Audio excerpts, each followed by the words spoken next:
Physical relationship बनाने से एक दूसरे में एक दूसरे पूरी दुनिया छोड़ दी है।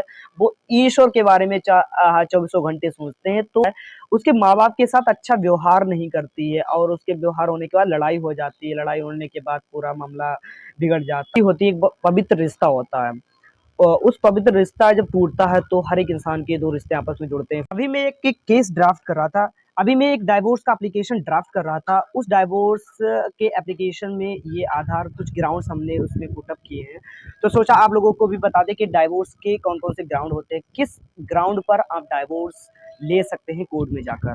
तो ऐसे बहुत सारे ग्राउंड हैं। कर रहा था कि जो एप्लीकेशन ड्राफ्ट कर रहा था उसमें ऐसा है कि एक जो है औरत है, वो औरत शादी होती है, 2-4 महीने होती है और उसका आदमी उसके जिसके साथ उसके पति के माँ-बाप होते हैं, वो अकेला होता है।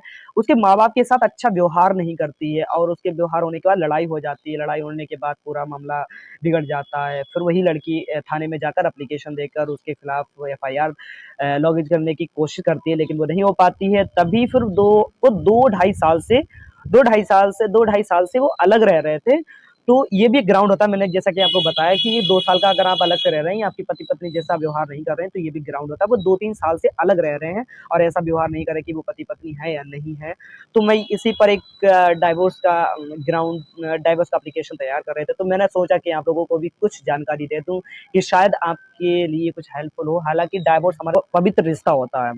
उस पवित्र रिश्ता जब टूटता है तो हर एक इंसान के 2 रिश्ते आपस में जुड़ते हैं, फिर वो टूटते हैं, बहुत दर्द होता है और क्योंकि इंसान का टाइम भी बर्बाद होता है, हर चीज़ बर्बाद होती है और तलाक भी ऐसे नहीं मिल जाती। कोर्ट में बहुत बहुत ज़्यादा तुम्हें 1-2 साल तक, 3 साल तक ऐसे ही जो है चप्पलें घिसनी पड़ती हैं। तो हालाँकि ये तलाक-वलाक के चक्कर में हमें नहीं, कि हमें चीज़ों को इग्नोर करना चाहिए, क्योंकि देखो नेगेटिव थिंग्स जो होती हैं हर एक इंसान के अंदर होती हैं। अगर हम नेगेटिव थिंग्स को इग्नोर कर दें, जो अच्छाइयाँ होती हैं तो उन पे ज़्यादा ध्यान देंगे, तो हम मुझे लगता है कि हम डाइवोर्स है और ये मेंटेनेंस है इसकी तरफ भागेंगे नहीं।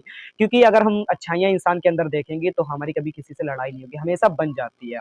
और हम लोग क्या कहते हैं, हमारे अंदर एक ईगो आ जाता है कि वो नहीं करता ऐसा तो हम क्यों कर दें? भाई ईगो जो है रिलेशन में नहीं होना चाहिए। अगर ईगो है तो आपका रिलेशन ज़्यादा दिन तक नहीं रुक सकता यार, ज़्यादा दिन तक नहीं रुकता है। So thank you very so much for watching this video and जैसे कि आप लोग जानते हैं मैं हूँ लॉ स्टूडेंट और इंटर्नशिप कर रहा हूँ, तो मुझे जो कुछ भी सीखने को मिलता है मैं आप लोगों तक पहुँचाने की कोशिश करूँगा। तो मिलते हैं अगले वीडियो में। Bye bye, thank you very